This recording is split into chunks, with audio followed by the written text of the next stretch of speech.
Hi guys, આપણે આજે બેસન રવાના ઢોકળા બનાવીશું. ઢોકળા ખૂબ જ સ્વાદિષ્ટ અને ખૂબ જ સરસ લાગે છે અને ખાવામાં પણ એકદમ ડિલિશિયસ અને ટેસ્ટી લાગે છે. બેસનના ઢોકળા બનાવવા માટે આપણે સૌ પ્રથમ તો ચણાનો લોટ અને રવો બંને અડધા અડધા ભાગે લઈશું અને બંનેને આપણે છાશમાં પલાળી દઈશું. ત્યારબાદ તેમાં મીઠું, હળદર, ખાવા અને ખાંડ થોડી નાખીશું. ત્યારબાદ તેમાં આપણે આદુ મરચાંની પેસ્ટ નાખીશું થોડી અને અજમો થોડો નાખીશું.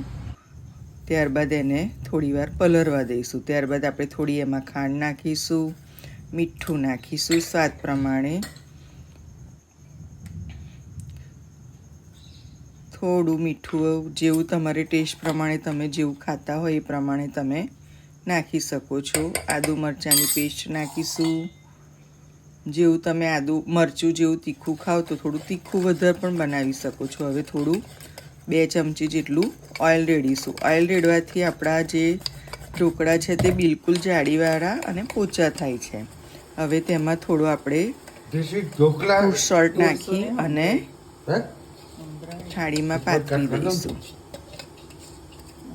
મેં આ જે ઢોકળાનું બેટર છે એ મેં ખાટી છાશથી પલાળેલું છે અને થોડીવાર રહેવા દીધું છે. 10-15 મિનિટ માટે એને રહેવા દીધું છે. ત્યારબાદ બધા મસાલા કરેલા છે. એટલે તમે છાશથી પલાળો તો પણ ચાલે અને લીંબુના ફૂલથી પલાળો તો પણ ચાલે. હવે ગમે તે રીતે પલાળો પણ એને 10-15 મિનિટ માટે રેસ્ટ આપીને એકદમ એને સોફ્ટ થવા દેવું પડે. ત્યારબાદ જ એમાં મસાલા કરવાના. તો તમારા જે ઢોકળા છે ઇન્સ્ટન્ટ લાઈવ ઢોકળા જે 15-20 મિનિટમાં તો થઈ જાય છે. 10 મિનિટ જેવું તમે સહેજ ગરમ પાણીથી પલાળો તો 10 મિનિટ જેવું પાણીથી પલાળતા એને ટાઈમ લાગે. ત્યારબાદ તમે એનો મસાલો કરો તો એ લાગે. હવે આપણે જોઈ લઈશું 10 મિનિટ બાદ કે ઢોકળા ચડ્યા છે કે નથી ચડ્યા. તો ચપ્પુ આપણું બિલકુલ કોરું નીકળે છે, મતલબ ચડી ગયા. હવે વઘાર કરીશું. વઘાર કરવા માટે રાઈ, જીરું અને હિંગનો વઘાર કર્યો છે.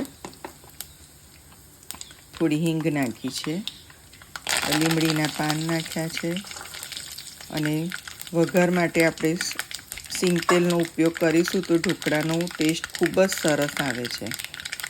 નાના બાળકોને તો ખૂબ જ ભાવે છે. હવે તલનો ઉપયોગ કરીશું. તલ થોડા નાખીશું. હવે જે આપણે ઢોકળા એકદમ ઠંડા થઈ ગયા છે થાળીમાં, તો હવે એના સ્ક્વેર જે છે એ શેપ પ્રમાણે આપણે એના કટિંગ કરી નાખીશું. ત્યારબાદ જે વઘાર આપણે બનાવ્યો છે તે ઉપર રેડી દઈશું. જેમ વધારે કાપા પાડેલા હશે તો વઘાર અંદર ઉતરશે અને ઢોકળાનો ટેસ્ટ પણ ખૂબ જ વધશે. જુઓ, આવી રીતે એમાં વઘાર પાથરી દેવાનો.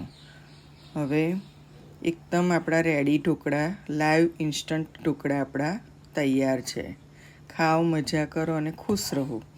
હવે તમે જે આ ઢોકળા બનાવો એની કેવી રેસીપી બની છે એ મને કોમેન્ટમાં જણાવજો. ફરી મળીશું.